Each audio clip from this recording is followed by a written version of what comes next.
Global city దిశగా పరుగులు తీస్తున్న హైదరాబాద్ తన పరిధిని మరింత విస్తరించనుంది. నిర్మాణాత్మకమైన ప్రణాళికాబద్ధమైన మహానగరంగా అభివృద్ధి చేసేందుకు ప్రభుత్వం కార్యాచరణ చేపట్టింది. అందులో భాగంగానే హైదరాబాద్ మహానగరాభివృద్ధి సంస్థ తన పరిధిని మరింత విస్తరించనుంది. త్వరలో జరగనున్న మంత్రివర్గ సమావేశంలో దీనిపై చర్చించి ఆమోదించే అవకాశముంది. ఔటర్ రింగ్ రోడ్డు వరకు ఉన్న నగరాన్ని కోర్ అర్బన్గా, ఔటర్ రింగ్ రోడ్డు నుంచి RRR వరకు ఉన్న ప్రాంతాన్ని సెమీ అర్బన్గా విభజిస్తారు. మిగతా ప్రాంతాన్ని రూరల్ తెలంగాణగా పరిగణిస్తారు. ఈ మేరకు సెమీ అర్బన్ వరకు సమగ్రమైన మాస్టర్ ప్లాన్ రూపొందించి అభివృద్ధి కార్యక్రమాలు చేపడతారు.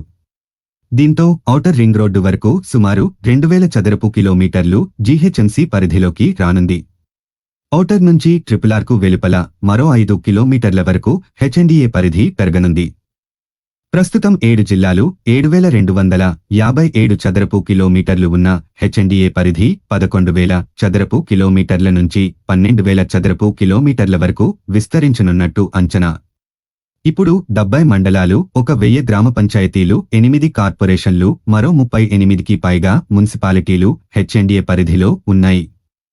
కొత్తగా RRR వరకు పరిధి పెరగనున్న నేపథ్యంలో మరో 4 జిల్లాల పరిధిలోని 32 మండలాలు కొత్తగా చేరతాయి. దీంతో 11 జిల్లాలు, 106 మండలాలు, 1400కు పైగా గ్రామాలతో హెచ్ఎండిఏ పరిధి భారీగా పెరుగుతుంది. మంత్రివర్గ సమావేశంలో ఆమోదం లభించిన వెంటనే జీవో విడుదల అవుతుందని హెచ్ఎండిఏ ఉన్నతాధికారి తెలిపారు. ఉమ్మడి ఆంధ్రప్రదేశ్లో హైదరాబాద్ అర్బన్ డెవలప్మెంట్ అథారిటీని ఏర్పాటు చేశారు. 650 చదరపు కిలోమీటర్ల వరకు దీని పరిధి ఉండేది. నగరం శరవేగంగా అభివృద్ధి చెందుతున్న క్రమంలో 2008లో హుడా స్థానంలో హైదరాబాద్ అర్బన్ డెవలప్మెంట్ అథారిటీని ఏర్పాటు చేశారు. దీంతో 7257 చదరపు కిలోమీటర్ల వరకు హెచ్ఎండిఏ పరిధి పెరిగింది. హైదరాబాద్, ఉమ్మడి రంగారెడ్డి, ఉమ్మడి మెదక్, నల్గొండ, మహబూబ్నగర్ జిల్లాల్లోని కొన్ని ప్రాంతాలు ఉండేవి. కొత్తగా జిల్లాల విభజన జరిగిన తర్వాత హెచ్ఎండిఏలోని జిల్లాల సంఖ్య 7కు పెరిగింది.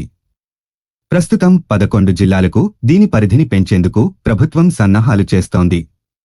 ఈ మేరకు నల్గొండ, నాగర్ కర్నూల్, వికారాబాద్, మహబూబ్నగర్ జిల్లాలు కొత్తగా చేరనున్నాయి. సుమారు 1400 గ్రామాలు హెచ్ఎండిఏలో కలిసే అవకాశముంది. RRR తర్వాత 5 కిలోమీటర్ల వరకు హెచ్ఎండిఏ పరిధి ఉంటుందని అధికారులు తెలిపారు. ఈ ప్రాంతంలో రోడ్లు, ప్రజా రవాణా సదుపాయాలు, మౌలిక సదుపాయాల విస్తరణకు ఇప్పటికే లీ అసోసియేషన్ ఆధ్వర్యంలో అధ్యయనం కొనసాగుతోంది. రీజనల్ రింగ్ రోడ్డును అనుసంధానం చేసే రేడియల్ రోడ్ల నిర్మాణానికి సైతం హెచ్ఎండిఏ ఇప్పటికే ప్రణాళికలు రూపొందించింది. ఔటర్ రింగ్ రోడ్డు రావిర్యాల నుంచి రీజనల్ రింగ్ రోడ్డు ఆమన్గల్ వరకు రేడియల్ రోడ్ల నిర్మాణానికి చర్యలు చేపట్టింది. భవిష్యత్ అవసరాలకు అనుగుణంగా మెట్రో విస్తరణపైన కూడా దృష్టి సారించింది. లీ అసోసియేషన్ రూపొందించే కామన్ మొబిలిటీ ప్లాన్ సమగ్ర నివేదిక త్వరలో వెలువడనుంది. మరోవైపు RRR వరకు హెచ్ఎండిఏ పరిధి పెరగనున్న దృష్ట్యా భవిష్యత్ అవసరాల మేరకు 2051 వరకు హైదరాబాద్ అభివృద్ధిని దృష్టిలో ఉంచుకొని రూపొందించాల్సిన సమగ్ర మాస్టర్ ప్లాన్ ఏర్పాటుకు ఆసక్తి గల అంతర్జాతీయ సంస్థల నుంచి వచ్చే నెలలో ఆన్లైన్ బిడ్డింగ్ను ఆహ్వానించనున్నట్టు అధికారులు తెలిపారు.